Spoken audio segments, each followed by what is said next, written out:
نحمده ونصلي على رسوله الكريم أما بعد فأعوذ بالله من الشيطان الرجيم بسم الله الرحمن الرحيم وامسحوا برؤوسكم وأرجلكم إلى الكعبين الآية. نننۍ مسله چې زیر بحث ګرځو هغه مسله د مسح على الجوربین ده، چې آیا په جورابو باندې مسح جایز ده او که ناجایز ده، او که په مسح على الجوربین جایز شي نو کوم صورتونو کې دا جایز ګرځېدی شي. نو په دې مختصر درس کې یو څو خبرې ضروري ګڼو، او په دې باندې علما مستقل کتابونه لیکلي دي. ما حقیر فقیر په دې باندې یو مختصر شانته رساله هم مرتب کړې ده 60-70 صفحو کې. هغه بیانول ډېر اوږد ټایم اخلي، خو مختصر د دې مسلې وضاحت کول غواړو خپلو عوام مسلمانانو وروڼو د اصلاح دپاره. نو دې ننني درس کې یو څو خبرې ضروري دي چې په هغې بحث وکړی شي. اوله خبره چې جورابین څه شي ته وایي، نو د جورابې هغه تعریف پکار دی. دویمه خبره په دې کې هغه اختلاف د ائمو چې مسح علی الجوربین جایز که ناجایز، نو په دې کې اختلاف د ائمو څه شی دی. او دریم کوم روایت چې په مسح علی الجوربین کې راغلی د هغې څه حال دی، اعتبار د سند سره هغه صحیح دي که ضعیف دي. دا درې خبرې مختصر په دې درس کې ذکر کولی شي. هر چې اولنۍ خبره ده چې جوربین دا څه شي ته ویلی کېږي، د دې هغه تفسیر او تعریف د زما لاس کې عون المعبود شرح د سنن ابي داود د ابي طيب محمد شمس الحق عظیم آبادي، چې دا غیر مقلد انسان دی او د دې غیر مقلدینو کتابونه ځکه پیش کوم چونکې دا مسله هم دغې خلکو ډېره اختلافي په امت کې ګرځولې ده او ډېره په شورش خلکو ته ذکر کوي.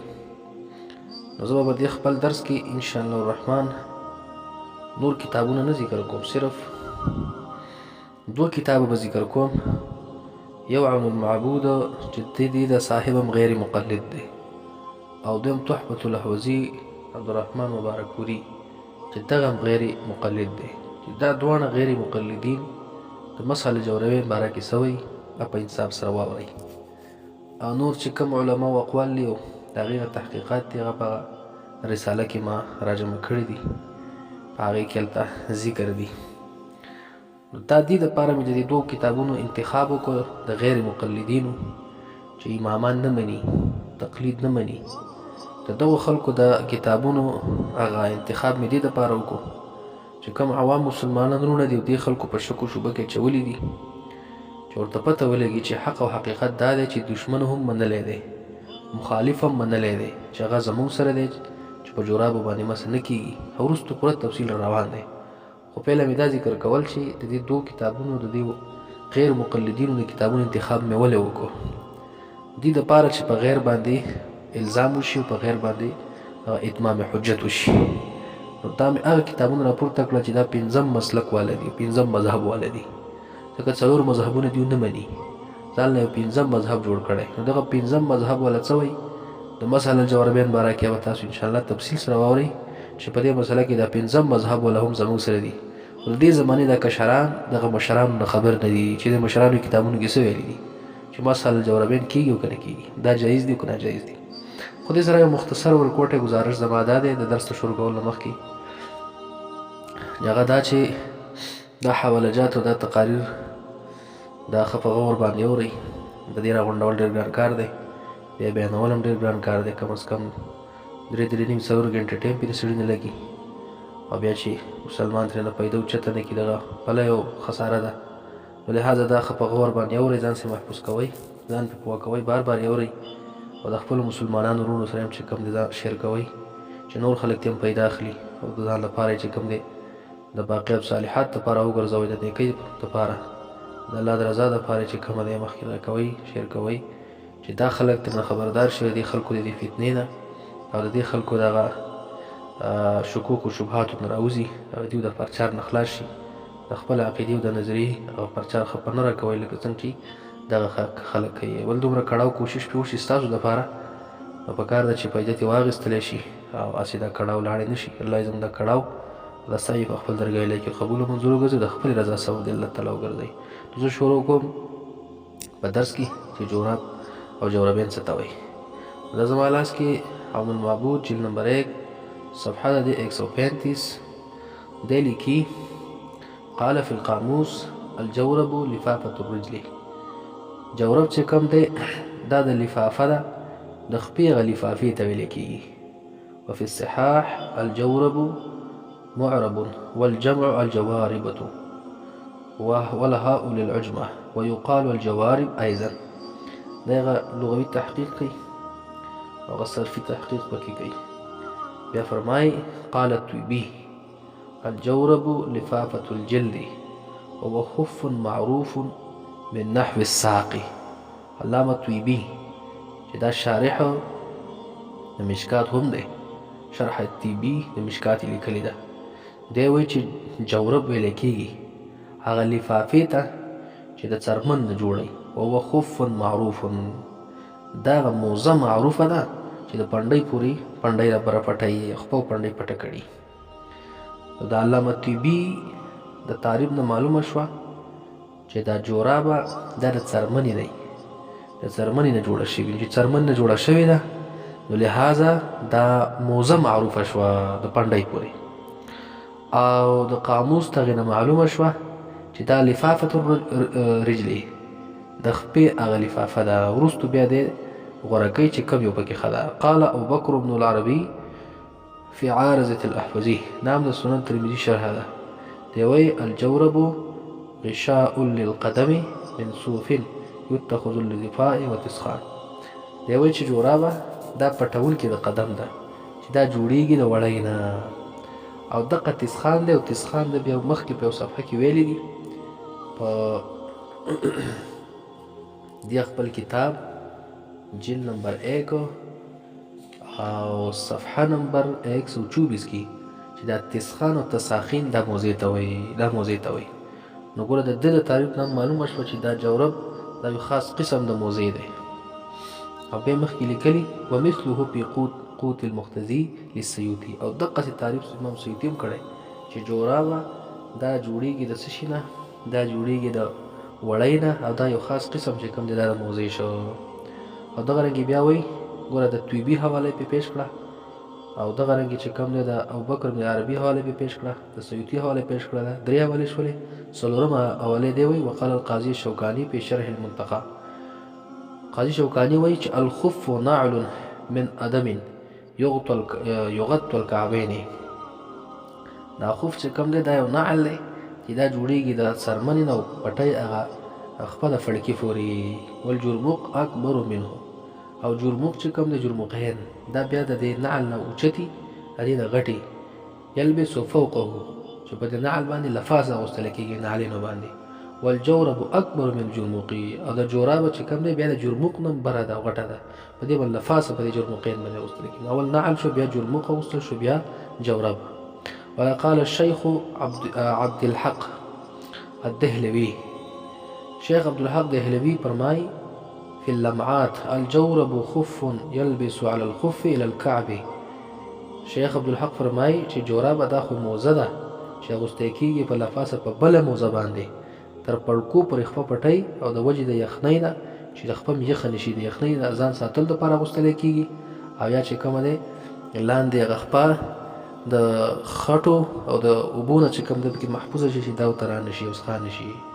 قال في شرح كتاب الخرقاء في كتاب الخرقاء او دغه په شرح د کتاب الخرقاء کې ویل چې الجرموق خف واسع. جرموق چې کوم دی دا موزه واسعه ده يلبس فوق الخف في البلاد البارده چې اغوستی کېږي لفاظه د موزه باندې په هغه ښارونو کې چې یخني پکې ډېره وي. وقال المتريزي الجرموق خف قصير يلبس فوق الخف. انتهى كلام الشيخ. دغه د شیخ محدث دهلوي کلام نقل کړی.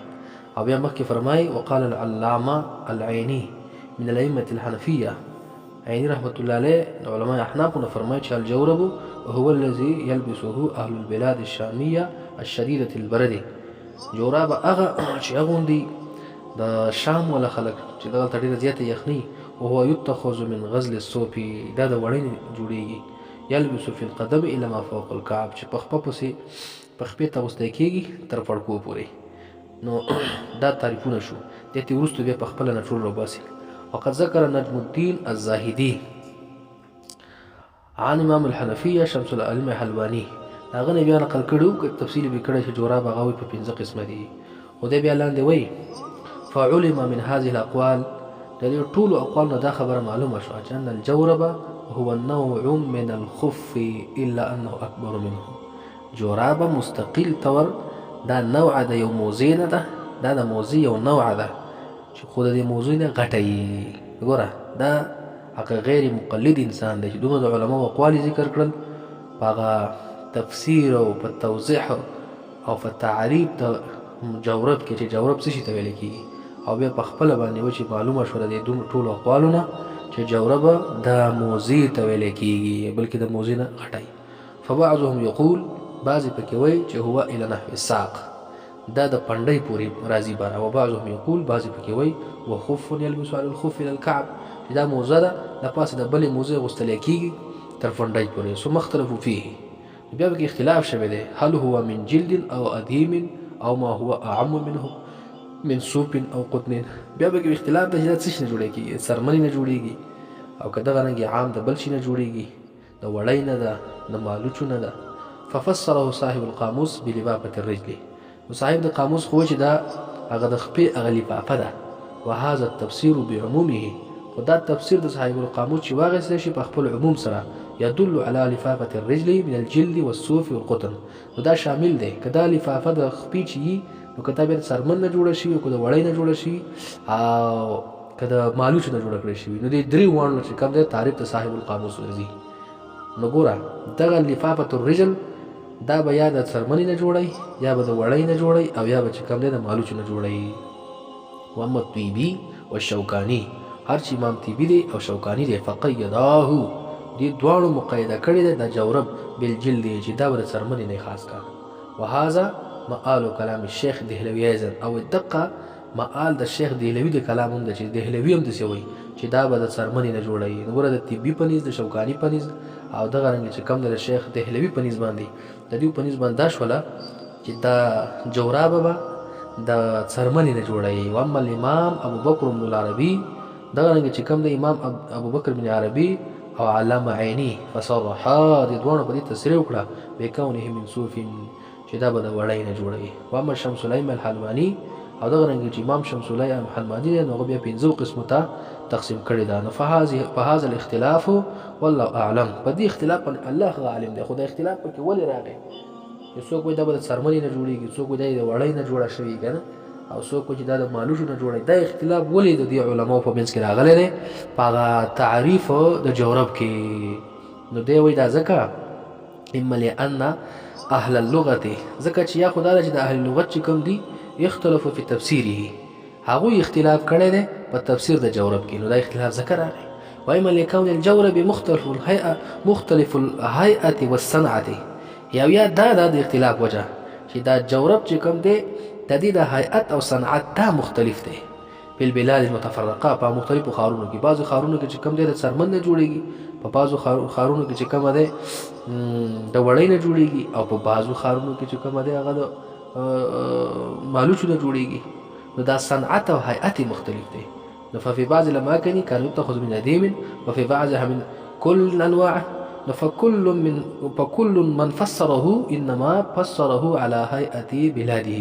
هر چا چې تفسیر د جورب کړی نو خپل بلاد او د ښارونو غ جورابې ته کتلي دي چې هغه څنګه مونده کړې ده که د څرمنې جوړی دا جورابه به د څرمنې دی او که په ښار کې هغه جوړه شوې وه د وړۍ نه جوړی دا جورابه به د وړۍ نه او که په هغه ښار کې جوړه شوه د مالوچو نه وایي دا به د مالوچو نه. ومنهم من فسره بكل ما يوجد في البلاد بأي نوع كان په خپلو ښارونو کې چې په کومه نوع موندلې مقصې تعریف یې کړی دی. دا تعریف خو چې کوم دی یاره دغې صنعت ته د اختلاف د وجې نه راغی چې دوی په صنعت کې اختلاف دی او یا چې کوم دی نو اهل لغتو چې کومه دی بس دا تعریفونه مختلف کړي دي. نو دا څه زیر او څه نقصان نه راکوي. دا شو هغه مختصر شانته تعریف او توضیح د جورب چې جورب د څه شي نه جوړیږي دا د قاضي شوکاني دغه خبرو چې کومه دی نه جوړ شو. دغه رنګې دا نه جوړ خلاصه عبدالرحمن مبارک فوري په خپل کتاب تحفة الاحوزي شرح د ترمذي جلد اول کې په صفحه 350 باندې دا ټولې قصې ذکر کړي او دغه دایمو د اقوال ټول ذکر کړي دي. او بیا د دې شمس الحق عظیم آبادي د قولم نقل کړی دی. او بیا د لاندې لیکي چې والتفسير الطيبي والشوكاني والشيخ عبد الحق يدل على ان الجورب يتخذ من الجلد. د دې دریو امامانو د اقوالو ته چې وکتل شي او د دې تفسیر ته نو دا ته واضح کیږي چې جورابه دا به د سرمنې نه جوړیږي او انه نوع من الخف او دا یو قسم دی دا جورابه د موزې نه او انه یکون اکبر منه دا چې کوم دی د موزې نه اوچته. او تفسیر د ابن عربي او د ابن تیمیه او د علامه عینی يدل على انه يتخذ من الصوف چې دا به د وړۍ نه جوړیږي. او قال شمس العلم حلواني چې دا په 15 قسمه باندې د بیا کې پوره تفصیل لداغه کړی دی چې هغه کم دی. نو دیم بیا دانه لګي چې اختلاف د دې تفسیر د جورب کې چې راغلی دا د جهتین نه دی یا خو د جهت ته يتخذ منه ومن جهه مقداره نه دی او بیا کم تفسیر او تعبیر او څومره تفصیل چې هغه کړی ولته شمس الحق عظیم آبادی په عون المعبود کې آی پوره دلته نقل کړی دی. خو زما پکې یو ټکی مقصد دی غداله چې دی وی قلتو يمكن ان يجمع بين هذه التفاسير المختلفه وجمع ممکن ده په مابین د دې تفاسیر مختلفو کې هغه څنګه بین الجورب هو لفافه الرجل دا لفافه د څه شي ده د خپې ده كما قاله صاحب القاموس لکه څنګه چې صاحب القاموس ویلي دي من اي شيء كان واما تقييدهم بالجلد هر چې د مقید کول دي چې د بخامخه سرمنې نه یا چې کومه د وړۍ نه وي یا به د یختونه و غیر ذالک فعلى حسب صنعه بلادهم دا په هغه اندازه ده چې دی په خپل خارونو کې څنګه مندل ده. والله تعالی اعلم. ګوره دي دوه غیر مقلدینو په دې سره قول وکړو چې دا دغه چې کوم دی جورابه یا به د سرمن نه جوړي یا به د وړۍ نه جوړي او یا به د مالوچو نه جوړي او دا یو نوع د موزې ده. نو چې جورابه نوع د موزې شوه نو په موزه باندې خو بیا احادیث وارد دي کنه د هغې باندې د مسح کولو په باب کې په دې کې بیا شک او شبهه پاتې نه شوله. نو چې تعریف ته دې وکړی شي د دې جورابې چې دا د څه شي نه جوړېږي او دا څه شي ده وایي هر چې زمونږ د دې زمانې دا جورابه ده دا بالکل رقیقه نه نری نو دغه شی مراد نه دی. دا به بیا وروستو دا مبارک پوري په خپله به دې باندې تصریح وکړي چې د کوم ځای باندې په دې کې جواز معلوم دی په دې رقیقي او په دې معمولی غونډه کې جورابه باندې. بیا مونږ چې کوم دی شمس الحق عظیم آبادي کتاب راخلو هغه بیا به دغه خپل کتاب عون المعبود جلد نمبر 1 صفحه 136 کې لیکي وهذه المسألة اختلف فيها العلماء. علماء په دې کې اختلاف کړی دی.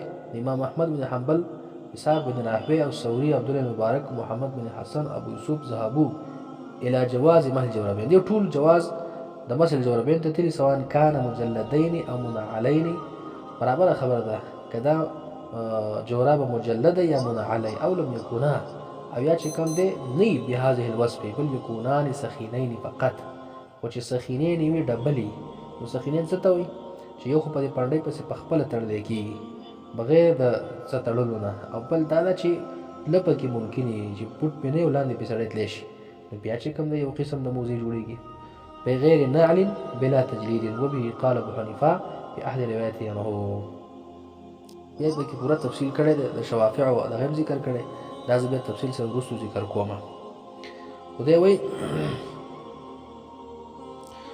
چې ومن المعلوم ان هذه الرخصه ودا خبره معلومه ده چې دا رخصت چې په دې جورابو د مسح وکړی شي په هاذ العموم په دې عموم خپل سره التي ذهبت اليها تلك الجماعه چې ته ذهاب کړی دغه جماعت لا تثبت الا بعد ان يثبت ان الجوربين اللذين مسح عليهما النبي صلى الله عليه وسلم كانا من صوب.